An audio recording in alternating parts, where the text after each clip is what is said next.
Good morning. BEd second year के history pedagogy class में आपका स्वागत है। आज हम बीएड सेकंड ईयर के हिस्ट्री पेडागोजी क्लास के अंतर्गत पढ़ेंगे। इतिहास की क्लास के अंतर्गत हमारा प्रकरण है इतिहास सेक्शन में शब्दकोश। प्रकरण इतिहास सेक्शन में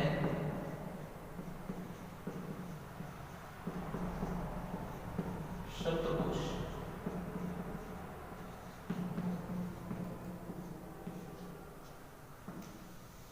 तो हमारा प्रकरण है इतिहास सेक्शन के अंतर्गत शब्दकोश।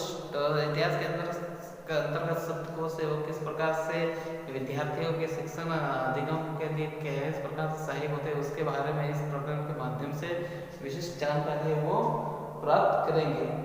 तो शब्दों का व्यापक संग्रह शब्दकोश की इस प्रकार से शब्दकोश का शाब्दिक अर्थ यह भी है कि शब्दों का व्यापक संग्रह क्या कहलाता है? शब्दकोश कहलाता है। इसका अर्थ है शब्दों का व्यापक संग्रह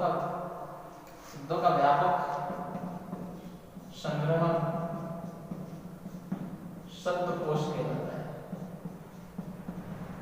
अतः हम ये भी कह सकते हैं कि शब्दों के व्यापक संग्रह को शब्दकोश कहते हैं। फिर नेक्स्ट इस किसी भी शब्द की व्याख्या करने के लिए शब्दकोश है वो काफी अपनी महत्वपूर्ण भूमिका निभाता है। शब्दकोश में लगभग सभी शब्दों का अर्थ है वो होता है। सब इस शब्दकोशों के अंतर्गत लगभग किसी भी प्रकार के जो शब्द होते हैं उन सभी अर्थों का कुछ न कुछ विशेष अर्थ, उन सभी शब्दों के कुछ न कुछ विशेष अर्थों का उल्लेख है वो शब्दकोश के अंतर्गत हमें मिल जाता है। अतः कोई यदि किसी भी छात्र के सामने समुचित शब्द की व्याख्या करने के संबंध में कोई भी परेशानी आती है तो यदि कोई भी छात्र योग्य और सक्षम होगा तो वह अपनी समस्याओं को आसानी से शब्दकोश के अंदर से अर्थों को ढूंढ शब्दकोश के माध्यम से कठिन शब्द को आसानी से ढूंढकर उसका उपयोग है वो कर पाएगा। लेकिन किसी भी छात्र के अंदर इस प्रकार की पठन संबंधी योग्यता नहीं होगी तो उसके सामने कितना भी बड़ा शब्दकोश क्यों न होगा लेकिन वो कठिन अर्थ को नहीं ढूंढ पाएगा। अतः शब्दकोश के संबंध में ज्ञान प्राप्त करने के लिए हमारे अंदर पठन क्षमता का विकास होना अत्यंत आवश्यक है, जिसके लिए पठन क्षमता अत्यंत आवश्यक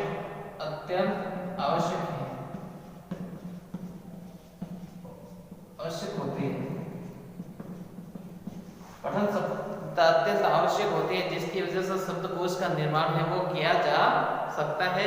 अतः हमारे अंदर पढ़ने की क्षमता होगी तभी हम शब्दकोश के बारे में विस्तारपूर्वक जानकारी है वो प्राप्त कर सकेंगे। वर्तमान समय में हमारे दैनिक जीवन के अंदर ऐसे विभिन्न प्रकार के शब्द आते हैं जिनके बारे में जब हमारा समुदाय से संबंधित होते हैं, जिनके अर्थ के ज्ञान जिनके अर्थ के संबंध में हमें जानकारी प्राप्त करनी होती है। अतः हम ये भी कह सकते हैं कि ऐसे विभिन्न प्रकार के शब्द होते हैं जो हमारे दैनिक जीवन के लिए काफ़ी उपयोगी है और ऐसे शब्दों की जानकारी हमारे लिए अत्यंत आवश्यक है। तो उन शब्दों के लिए हमें विभिन्न प्रकार से उनके जो हमारे समुदाय से संबंधित है ऐसे शब्दों का अर्थ ज्ञान करना हमारे लिए अत्यंत आवश्यक है।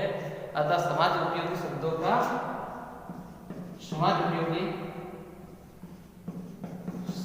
अर्थ ग्रहण करना आवश्यक है। समाज उपयोगी शब्दों का अर्थ ग्रहण करना आवश्यक है। अतः हम कह सकते हैं कि समाज उपयोगी शब्दों का अर्थ ग्रहण करना आवश्यक है। तो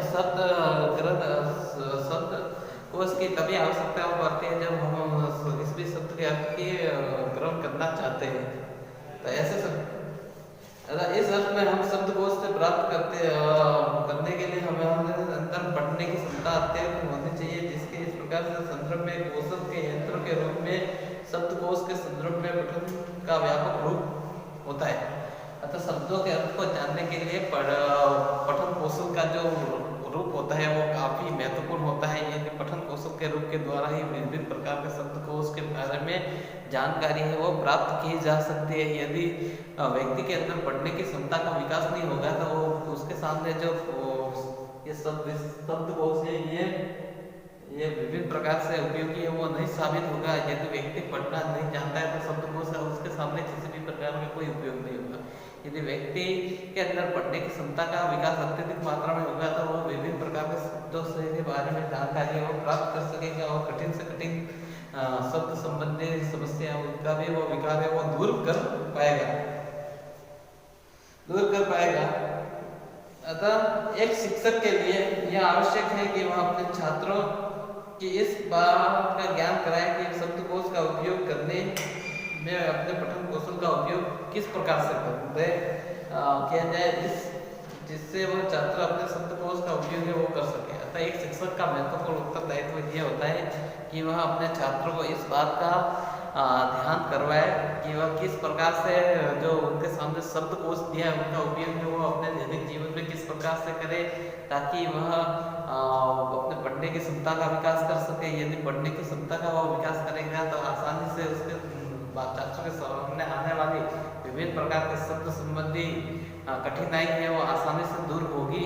अतः शिक्षक के द्वारा शब्दकोश का उपयोग में शिक्षक की भी काफी महत्वपूर्ण भूमिका होती है। यदि शिक्षक छात्रों की कठिन शब्दों को दूर करने में अपनी महत्वपूर्ण भूमिका निभाएगा तो आसानी से शब्दकोश का उपयोग है वो बढ़ेगा। इस प्रकार से शब्दकोश के उपयोग के अंतर्गत शिक्षक की भी बहुत ही महत्वपूर्ण भूमिका होती है। अतः हम यह भी कह सकते हैं कि शब्दकोश के अंतर्गत शब्दकोश में शिक्षक की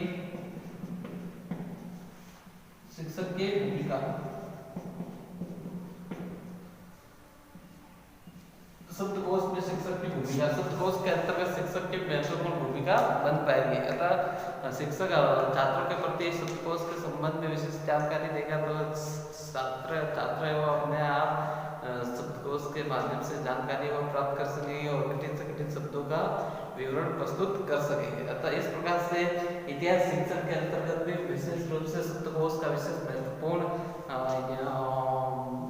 उपयोग है। तो इतिहास शिक्षण में शब्दकोश का विशेष महत्व है। इतिहास के अंदर कई ऐसी ऐतिहासिक कठिन शब्दावली आती है, उन कठिन शब्दावली का उपयोग हम तभी कर पाएंगे जब हम ऐतिहासिक घटनाओं को आसानी से पढ़ेंगे और तभी हम इतिहास के संबंध में आने वाले विभिन्न प्रकार के शब्दों को आसानी से हल कर पाएंगे। अतः इतिहास शिक्षण के अंतर्गत शब्दकोश का विशेष महत्वपूर्ण योगदान है। अतः आज की क्लास में इतना ही। आपका बहुत बहुत धन्यवाद।